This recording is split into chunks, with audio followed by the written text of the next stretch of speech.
우리가 가끔 부정적인 생각이 마음을 지배할 때, 왜 나만 이렇게 힘들지? 다른 사람 사는 것 보니까 참 편안하고 또 승승장구 잘 되고 근심 걱정 없는 것 같은데 왜 내 인생이 이렇게 힘든 거야? 그렇게 불평하고 또 낙심할 때가 있습니다. 그러나 우리가 주의 깊게 이웃을 살펴보면 이 세상에 어느 한 사람도 근심이나 걱정이나 염려가 없는 사람이 없습니다. 당신도 그랬어? 집사님도 그렇게 힘든 일이 있었어? 목사님 가정에도 그렇게 힘든 일이 있었어? 장로님 가정에서도 그런 일이 있었구나. 당신도 그런 일을 겪었어? 마음을 열어놓고 이야기해보면 우리가 사는 이 세상 자체가 힘들고 어려운 일이 가득하고 살아간다는 자체가 매일 매순간 고통과 고난과 역경에 부딪히면서 걸어가는 길일 수도 있습니다. 그래서 요한복음 9장에 보면 날 때부터 맹인이 된 사람을 만났을 때 제자들이 예수님께 묻는 장면이 나옵니다. 평범하지 않고 특별한 신체적인 특징을 가지고 있고 장애가 있으면 저 사람을 어떻게 도와줘야 될까? 어떻게 하면 저 사람이 어렵지 않도록 우리가 함께 끌어안고 돕고 부축해주며 나갈까?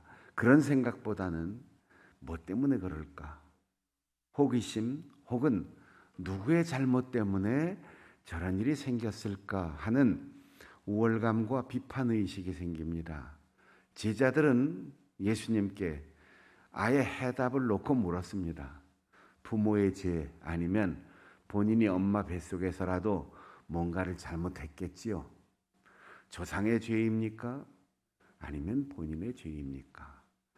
어려운 일을 당하면 꼭 죄라고 생각해요. 내가 죄 때문에 그 대가를 치를 때는 변명이 많지만 다른 사람이 알 수 없는 고통을 겪고 있을 때 우리는 그 사람들을 나보다 못하기 때문에 도덕적으로, 신앙적으로, 그리고 운명적으로 뭔가 잘못된 것이 배후에 있기 때문에 그런 결과가 왔다라고 생각합니다. 그런데 예수님께서 그들에게 이렇게 대답하셨습니다. 이 세상에 일어나는 모든 일은 누구의 죄의 대가, 그렇게 결과가 오는 것만은 아니다. 그것이 때로는 사람이 볼 때 누군가의 실수, 누군가의 잘못, 누군가의 죄 때문인 것으로 보이지만 그 모든 것을 합력하여 선을 이루시는 하나님께서 건강한 사람들을 쓰시듯 그 장애인을 통해서도 하나님의 영광을 드러내신다. 그러니 함부로 판단하고 함부로 비난하고 함부로 안다라고 생각하지 마라. 아마도 제자들이 이해하기 어려운 대답에 난감했을 겁니다. 예수님의 저 말씀이 무슨 뜻일까? 보이지 않는데, 답답한데, 고통스러운데 하나님의 영광이라니. 그때 예수님께서 침을 뱉어서 진흙을 이겨 그의 눈에 바르셨습니다. 성서학자들 중에는 아예 그냥 시각장애인 동공이나 각막의 이상 때문이 아니라 눈알 자체가 없는 뻥 뚫린 전기 소켓처럼 생긴 그런 눈이었다라고 짐작합니다. 그래서 예수님께서 단순히 안수하거나 말씀만 하신 것이 아니고 인간을 구성하는 원재료인 흙을 하나님의 호흡인 침으로 이겨서 안구를 만들어서 넣어주셨다, 이렇게 해석하기도 합니다. 예수님은 문제가 있을 때, 장애가 있을 때, 어려운 고통이 있을 때 그 고통의 문제를 보지 말고 하나님을 바라보라는 겁니다. 그리고 하나님의 뜻이 무엇인지를 물으라는 겁니다. 그러면 우리가 언뜻 생각하기에 침을 바르는 것, 진흙을 이겨서 눈에다 바르는 것, 좀 불결한 행위가 아닌가, 현대인들은 그렇게 생각할 수 있어요. 요즘 우리 아이들 자라는데 흙이 굉장히 더러운 것처럼 부모가 인식을 시키니까 자꾸만 인공적인 환경을 찾아갑니다. 흙은 더러운 것이 아니고 모든 생물의 생명을 보호하는 가장 인간의 근원적인 원소입니다. 그런데 그 인간의 기초를 형성하는 흙을 혐오하는 생활을 아이들이 하면서 자라는 거죠. 흙도 만지고 옷이 더러워지기도 하고 때로는 넘어지고 깨어지면서 자라도록 그렇게 길러야 되는데 흙, 먼지 이런 것들이 마치 악마가 붙는 것처럼 그렇게 아이들이 잘못 인식하고 자라게 하는 것 같습니다. 침을 이겨서 진흙으로 눈을 만들어 주시고 그 눈을 다시 한번 씻고 오게 하심으로 그 맹인에게 주님께서는 새로운 빛을 보게 하시고 새로운 인생을 살아가게 하셨습니다. 맹인이 없었다면 하나님의 영광이 드러나지 않았을 것입니다. 주님께서 그를 만나 주시지 않았다면 그 맹인은 영원히 답답하고 캄캄하고 불안한 인생을 살아갈 수밖에 없었을 것입니다. 사랑하는 여러분, 지금 여러분에게는 어떤 캄캄하고 답답하고 불안한 상황이 있습니까? 그 상황에 초점을 맞추지 말고 눈을 들어 하나님의 뜻이 무엇입니까? 하나님, 어둠과 빛을 창조하신 당신께서 내 인생에 그리고 우리의 환경을 통하여 영광을 드러낼 수 있도록 내가 깨닫고 내가 하나님의 영광의 도구로 쓰임받게 하여 주시옵소서. 그렇게 성령을 따라 기도하며 예수님의 가르치심을 우리의 삶 속에서 경험해야 할 것입니다. 광고 드린 것처럼 오늘 우리 지방에 퇴계원 교회의 임직식이 있는데 여러분들이 그쪽으로 잘 못 가보셨을 거예요. 조선시대 건국의 그런 역사적 전설이 전해오지요. 조선을 개국한 태조 이성계가 피를 너무 많이 흘리는 왕자의 난 주인공 태종이 된 이방원이 싫어서 멀리 함흥으로 자식이 보기 싫다고 등 돌리고 갔어요. 옥새를 팽개치고 함흥으로 가서 그래도 아들이 왕권을 공고히 하기 위해서 아버지께 몇 번이나 돌아오시라고 차사를 보냈는데 이성계는 그곳에서 아들이 보낸 차사를 죽이거나 감금해서 함흥에 간 차사들이 다시는 돌아오지를 않더라. 그래서 함흥차사라고 하는 사자성어도 생겼는데 오랜 세월 간곡한 부름을 받고 이성계가 마지 못해서 한양으로 돌아옵니다. 그 중간에 아들이 아버지를 맞으러 나가는데 지금의 그 퇴계원 거기에서 만나요. 그때 멀리서 오는 아들을 보고 이성계가 활을 뽑아서 아들을 겨냥해서 화살을 날립니다. 그런데 빗나가고 말았습니다.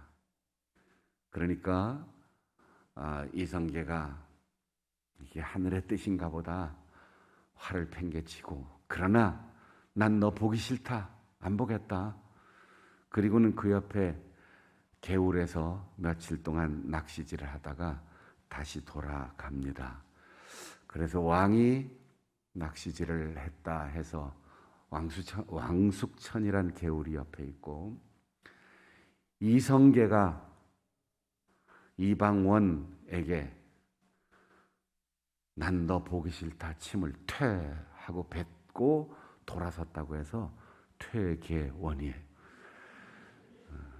혹시 이황 선생님하고 무슨 관계가 있나 그렇게 생각하는 분들도 있겠지만, 이성계가 이방원에게 퇴했다 해서 퇴계원입니다.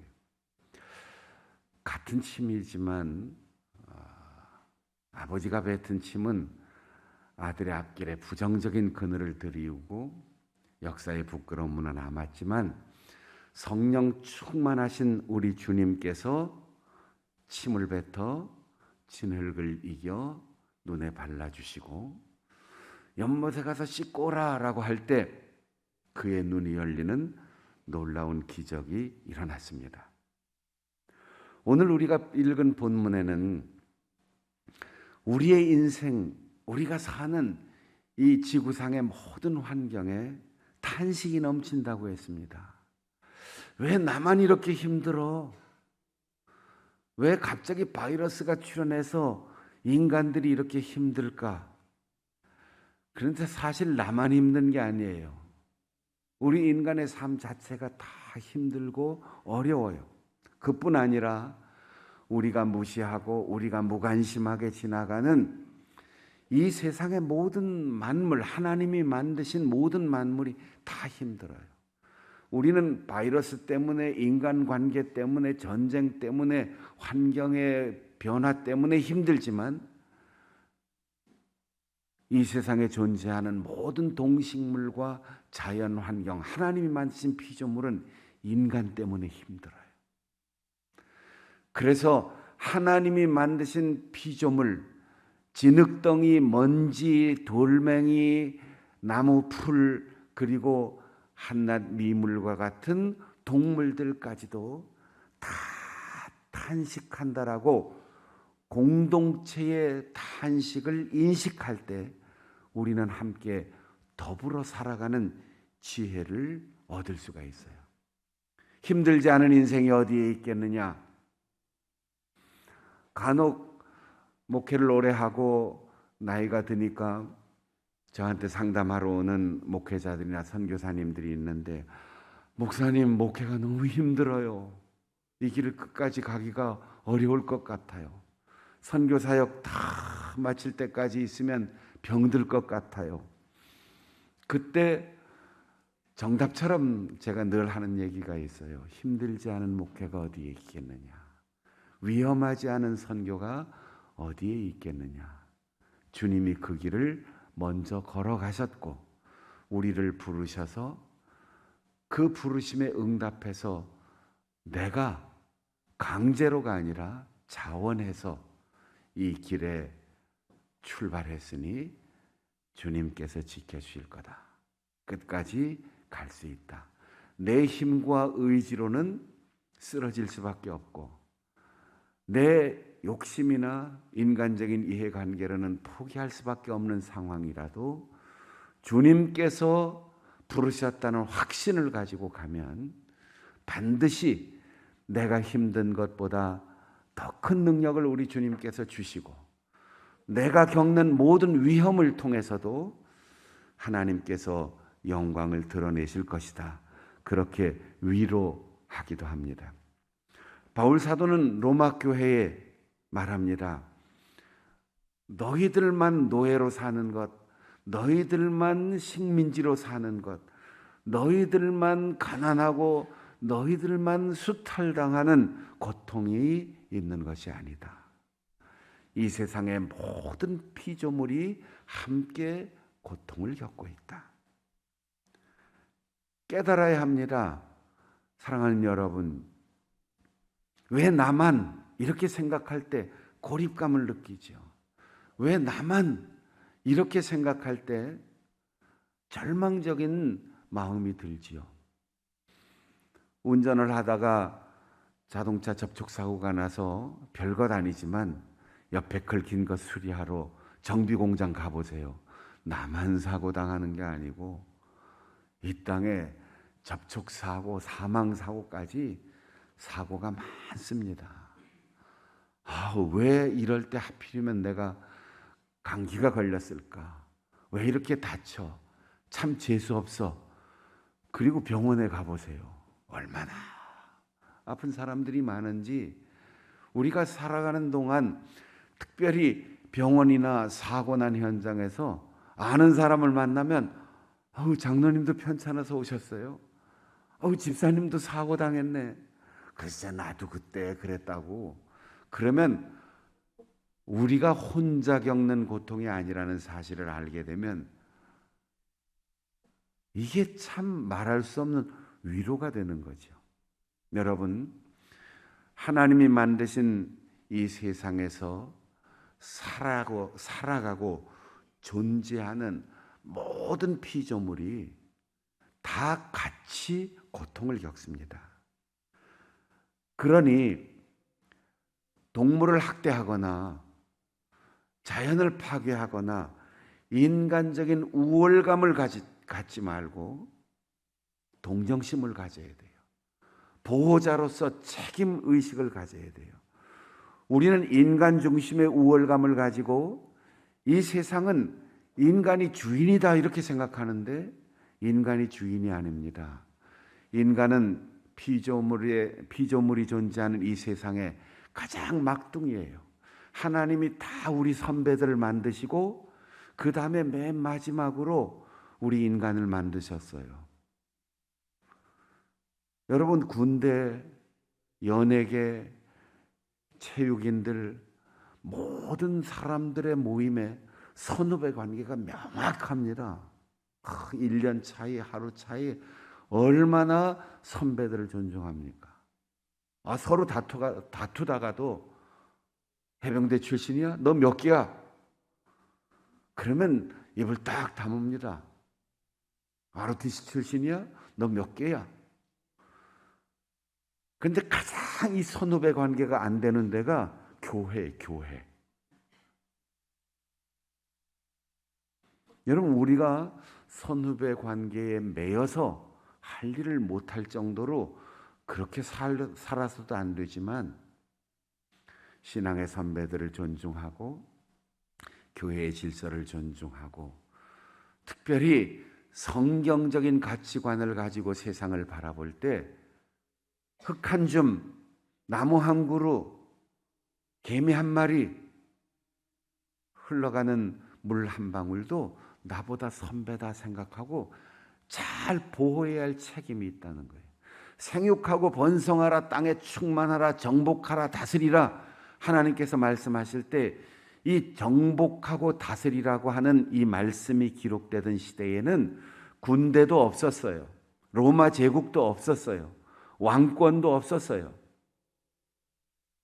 그런데 지금 우리는 우리 시대의 용어로 정복하라, 다스리라 이 말을 이해하는 거죠. 권력도 없었어요. 다 형제이고 하나님 앞에 겸손한 피조물로서 서로 보호해주고 책임져주라. 하나님의 형상으로 인간을 만들었다고 표현한 이유가 뭡니까?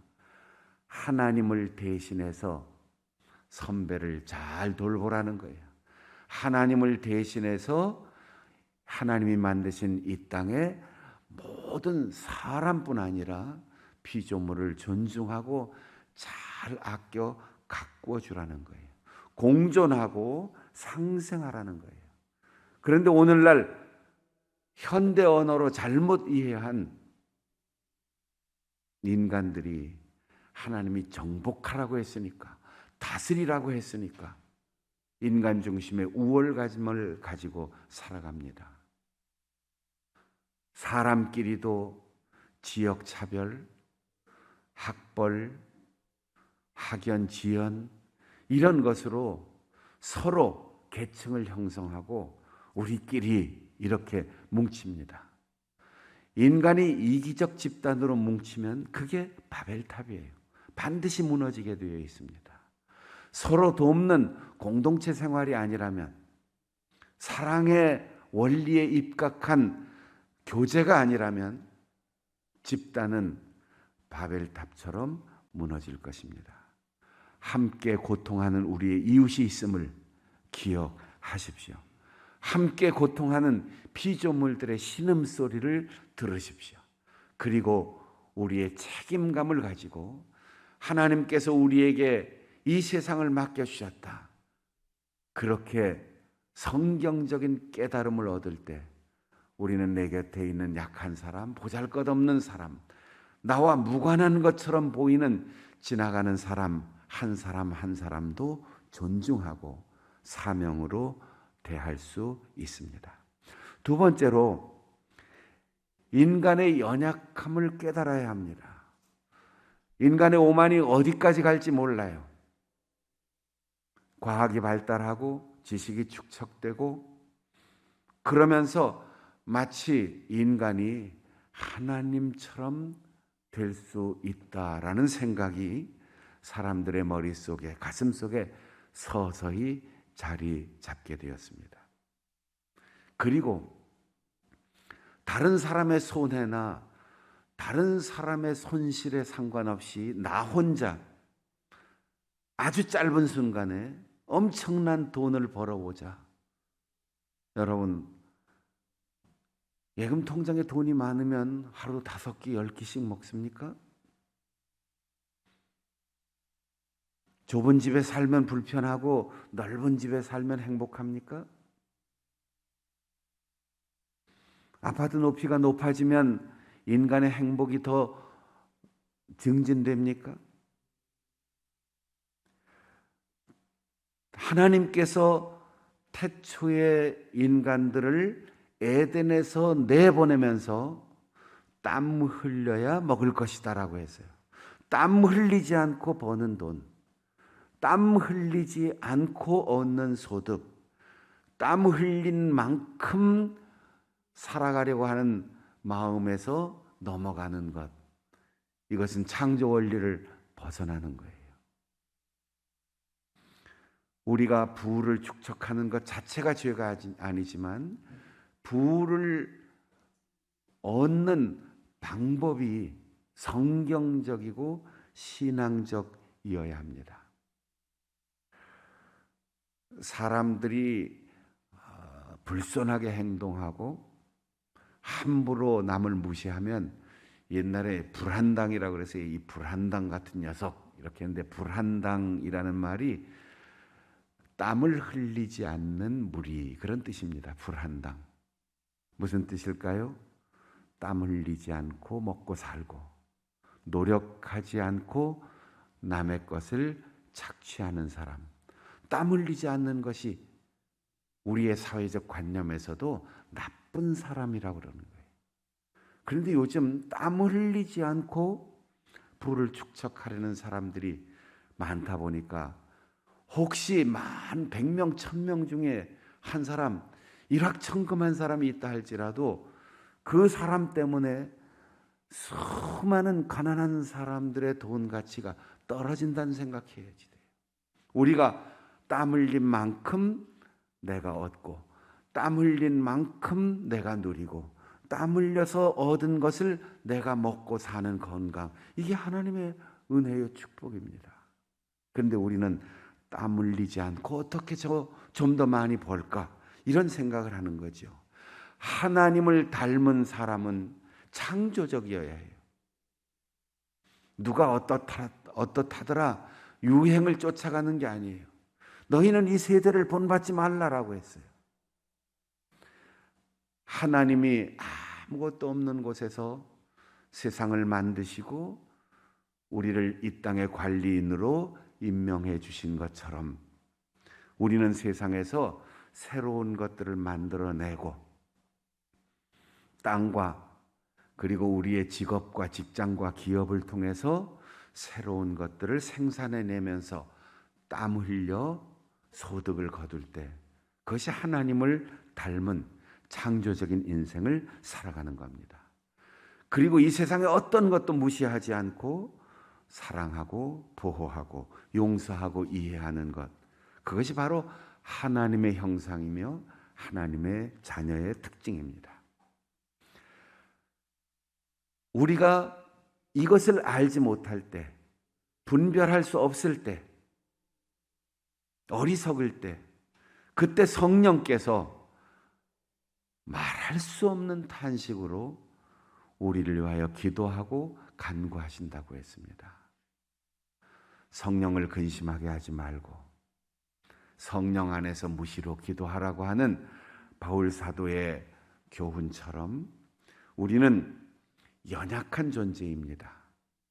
아무리 큰 소리 치고 아무리 다른 사람들이 인정해줘도 우리는 나름대로 다 약점이 있어요. 완벽한 사람 아무도 없어요. 몸의 질병도 또 무기력한 심리적 연약함도 마음이 나약해지는 것도 지혜가 부족한 것도 다 인간의 연약한 부분입니다. 그런데 우리의 연약함을 위하여 말로 표현할 수 없는 한숨과 슬픔과 신음으로 기도하는 분이 있는데 그분이 바로 성령이십니다.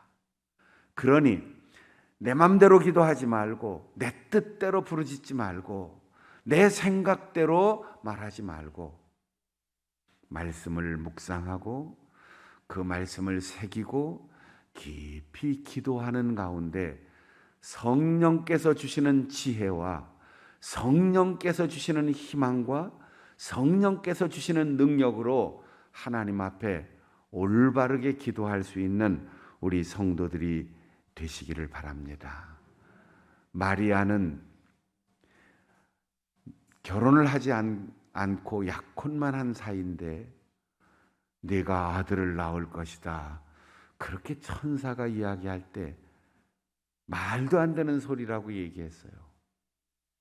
천사의 말이 옳습니까? 마리아의 의문이 옳습니까? 마리아가 의문을 제기하는 게 당연히 옳아요. 그런데 천사가 마리아에게 지극히 높으신 이의 성령이 너를 감싸 안을 거다.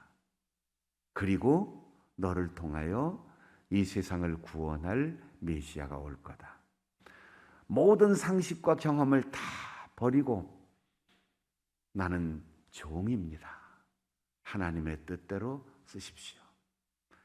성령을 따라 성령께 자신을 맡기니까 여인 중에 가장 복된 여인, 이 세상을 구원하는 일에 자신의 몸을 내어준 행복한 여인이 되었습니다. 상식적으로 살아야 하고 이성적이고 지식을 가지고 예의 바르게 살아야 하는 것 세상의 처세이지만 하나님 앞에서만은 성령 충만하여 성령의 뜻을 깨닫고 성령과 함께 이웃과 함께 하나님을 바라보며 기도한다면 우리는 반드시 우리가 모두 함께 겪는 어려움과 고통도 이겨낼 것입니다. 그래서 오늘 우리가 읽은 본문의 뒤편 28절에 보면 하나님을 사랑하는 자 곧 그 뜻대로 부르심을 입은 자들에게는 모든 것이 서로 작용하고 협력해서 좋은 결과를 가져온다고 말하고 있습니다. 믿음이란 내 생각을 관철시키는 신념이 아닙니다. 하나님께 맡김입니다. 하나님의 때를 기다리는 것입니다. 하나님을 믿고 신뢰하는 것입니다. 신자와 비신자의 기준은 교적부의 이름이 기록되어 있느냐, 세례를 받았느냐, 직분을 받았느냐, 교회를 가느냐, 성경책을 끼고 다니느냐가 아니라 성령의 사람으로 성령의 뜻대로 살아가느냐, 성령 받지 못했느냐, 그것이 신자와 비신자를 가르는 기준입니다. 예수의 영이 아니고는 예수를 그리스도라 시인할 수 없다고 했어요. 성령 충만하지 않고는 세상의 고난을 이길 수 없고 이 세상에 우리가 이해할 수 없는 수많은 상황을 헤쳐나갈 수 있는 지혜를 얻을 수 없습니다. 그래서 예수님께서 부활하신 후 가시고 우리를 위하여 성령을 보내주신 것입니다. 성령 충만하여 성령의 뜻을 따라 기도하고 성령의 능력으로 시대적인 어려움과 고통을 이기고 우리의 상황 속에서 만나는 모든 만남을 이해하고 용서하고 품고 살아갈 수 있는 사랑의 사람, 우리 모든 성도들이 되시기를 바랍니다.